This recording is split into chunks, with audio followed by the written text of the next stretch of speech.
Muy buen día. Gracias a Dios porque tenemos el privilegio de despertar esta mañana y continuaremos con este estudio pequeño acerca de las evidencias de la resurrección de Cristo. La resurrección de Jesucristo fue tan impactante en el Imperio Romano que estos 12 hombres, los apóstoles que se habían escondido y se habían protegido de la persecución del gobierno romano, de repente fueron llenos del Espíritu Santo y en Hechos capítulo 2, versículo 22 al 24, leemos en la predicación del apóstol Pedro. Varones israelitas, oíd estas palabras.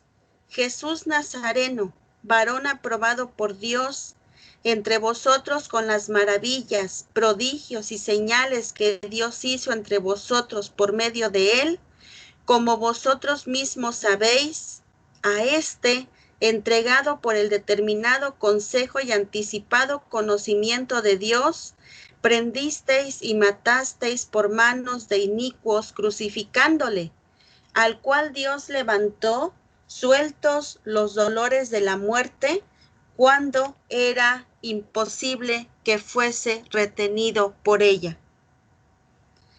El primer mensaje que el apóstol Pedro lanza al mundo gentil es: ustedes mataron a Cristo, pero Dios le levantó de los muertos, porque la crucifixión de Cristo no fue un hecho al azar, ni un hecho accidentado del Padre que les dijo a sus ángeles: ahora miren, ya agarraron a mi hijo, vayan y suéltenlo.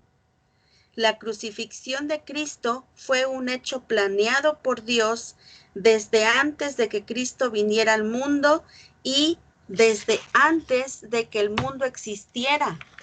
Por eso a Cristo se le llama el Cordero Inmolado, desde antes de la fundación del mundo.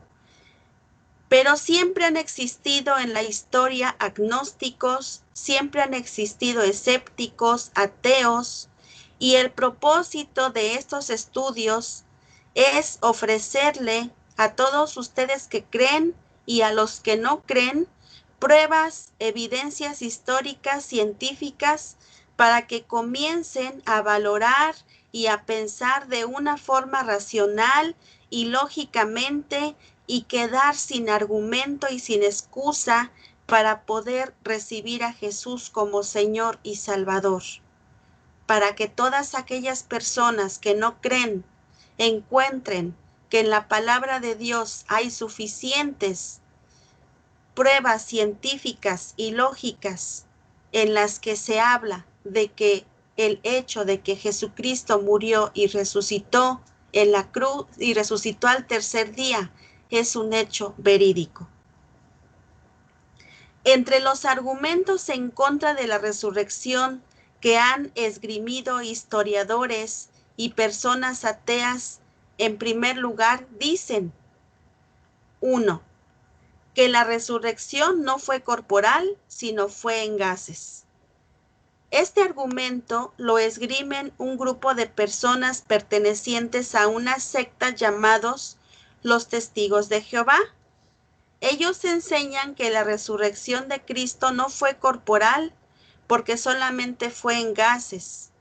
Sin embargo, la Biblia nos enseña en Santiago, capítulo 2, versículo 26, lo siguiente, y vamos a darle lectura.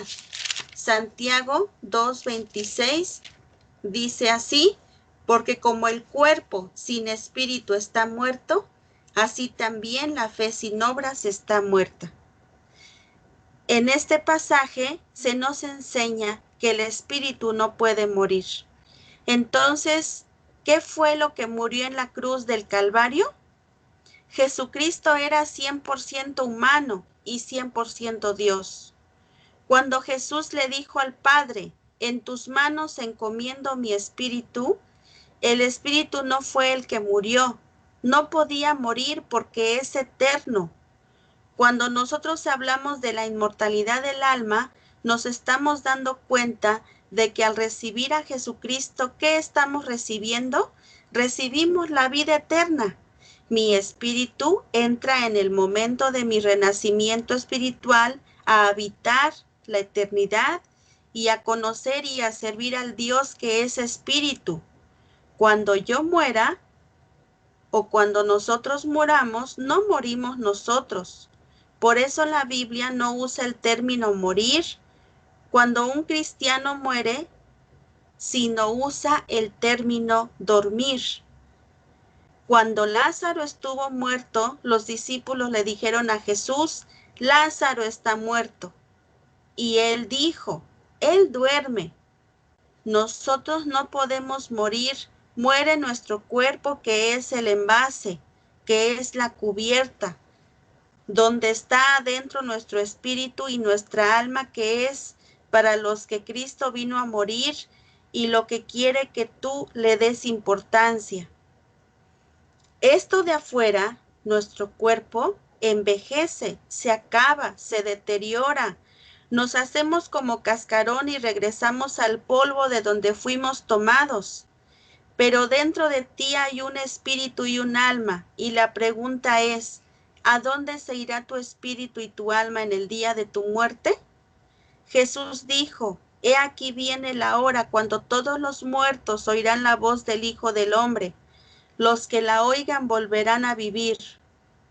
Si tú no oyes la voz de Jesús, si no oyes como Él dijo, mis ovejas oyen mi voz y me siguen, es imposible que a la hora de tu muerte tú puedas oír la voz del Hijo de Dios.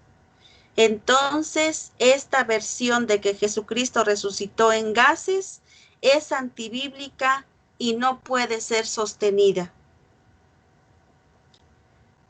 El segundo argumento en contra de la resurrección es que los discípulos robaron el cuerpo. Si nosotros estudiamos la historia de Roma, vamos a descubrir que los soldados que formaban una guardia romana tenían las siguientes características. La primera, eran castigados con penas de muerte si abandonaban su puesto.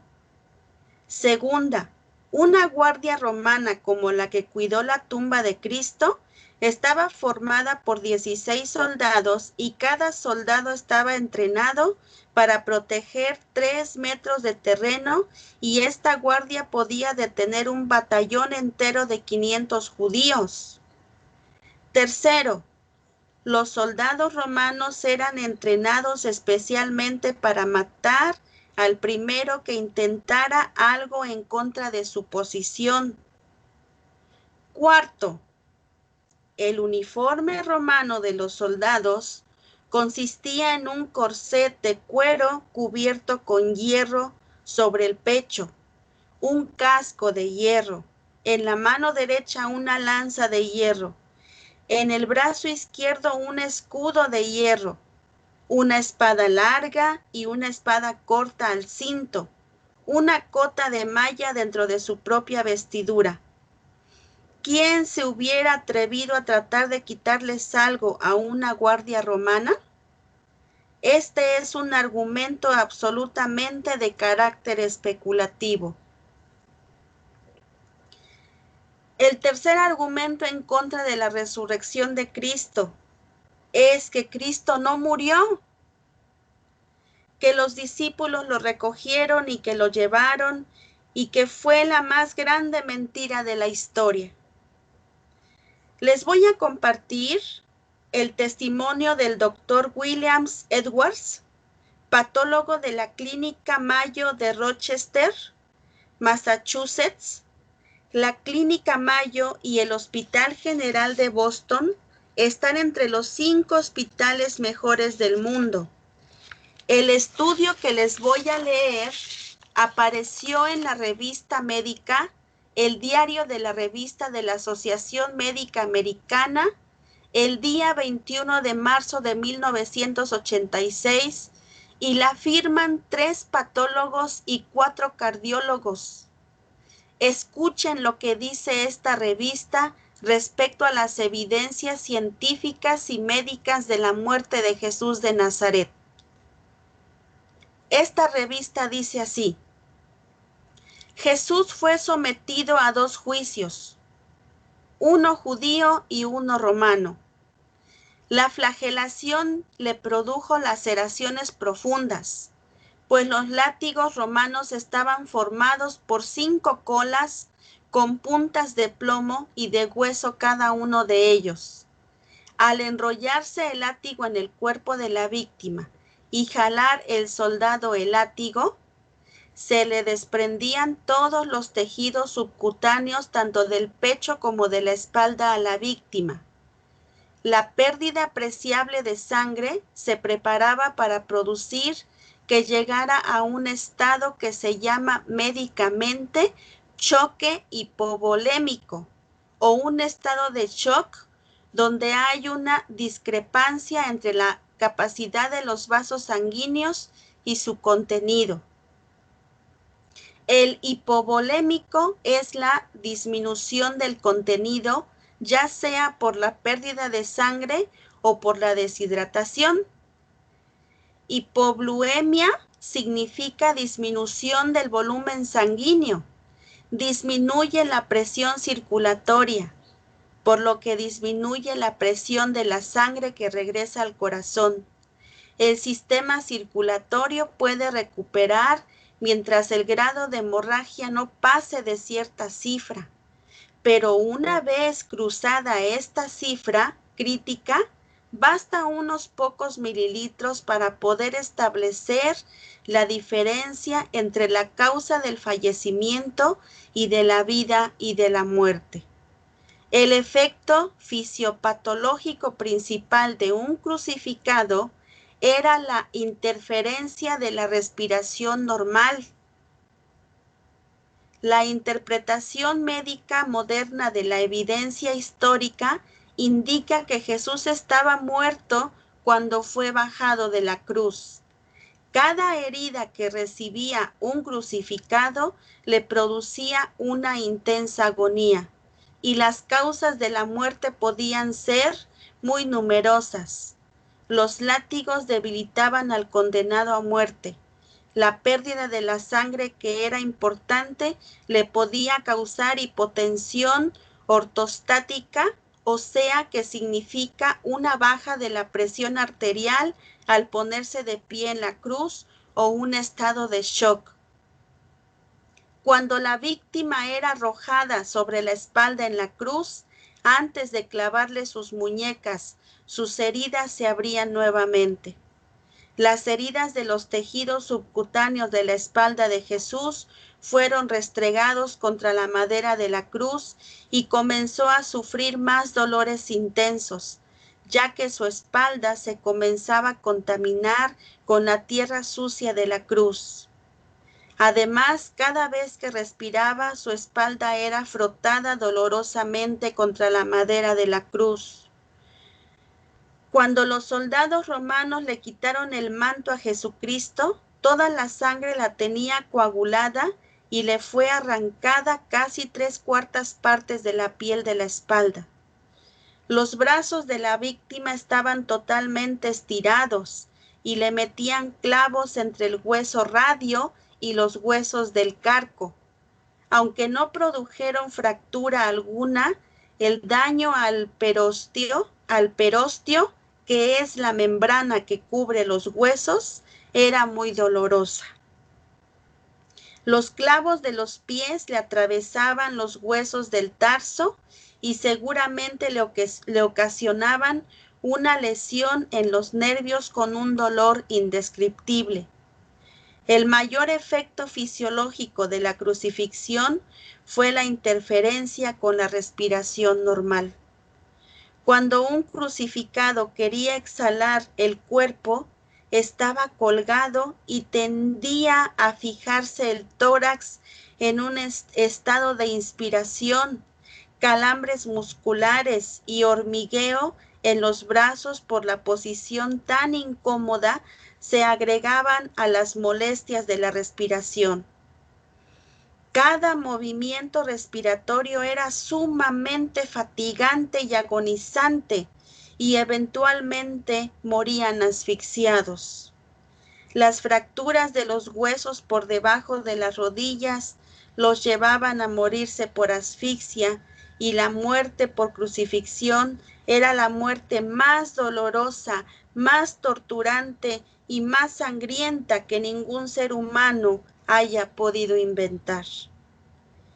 Queremos nosotros firmar este documento y decirle científicamente en qué consistió la muerte de Jesús. Dicen los doctores de la clínica Rochester, el corazón está forrado por una membrana transparente llamada el endocardio. Después está la capa muscular, el miocardio, y externamente está forrada por el pericardio, que consta de dos capas, el pericardio visceral, que está directamente en contacto con el corazón, y el pericardio parietal, que cubre el hueso donde el corazón está situado. Entre las dos capas del pericardio existe una pequeña cantidad de líquido que sirve como lubricante y facilita los movimientos del corazón. Nosotros leemos en la Biblia que el soldado romano se acercó a Jesucristo y ellos eran expertos en crucifixiones y en determinar cuando una víctima era muerta. El soldado romano atravesó con su lanza el costado de Cristo y al atravesarle el costado, los evangelios de la Biblia nos dicen que salió sangre mezclada con agua. Esto, desde el punto de vista cardiológico, es una ruptura postinfarto que pudo ocurrir durante las primeras horas después del mismo. La evidencia médica e histórica indica que Jesús, de acuerdo a la gota de sangre y de agua que le salió, murió de la ruptura del pericardio. Él estaba muerto antes de que fuera atravesado su costado con la lanza romana. Y de acuerdo a lo anterior, las afirmaciones de que Jesús no murió en la cruz carecen de apoyo científico. Tenemos el testimonio de patólogos, de cardiólogos respecto a la narración de lo que la Biblia nos dice. Pero una de las cosas más asombrosas de esto es que 1000 años antes de que Cristo muriera en la cruz del Calvario, hace 3000 años de acuerdo a nuestra era, el rey David en el Salmo 22 escribió proféticamente lo que los cardiólogos 3000 años después verifican y certifican científicamente. 3000 años antes se nos muestra de qué iba a morir Cristo. Médicamente, ¿qué fue lo que produjo en Cristo su muerte? Dicen los médicos que la mayoría de veces morían asfixiados. La posición del tórax era tan incómoda que morían de asfixia a las pocas horas. Pero Cristo no murió de asfixia. La Biblia nos deja el registro que cuando Juan se acercó a ver, cuando el soldado romano le atravesó el costado, él arrojó una gota mezclada de agua con sangre. Miren lo que dice el Salmo 22. Comienza pronunciando las palabras que 1000 años después Jesucristo iba a pronunciar en la cruz. Y dice el Salmo 22, versículo 14. Vamos a darle lectura.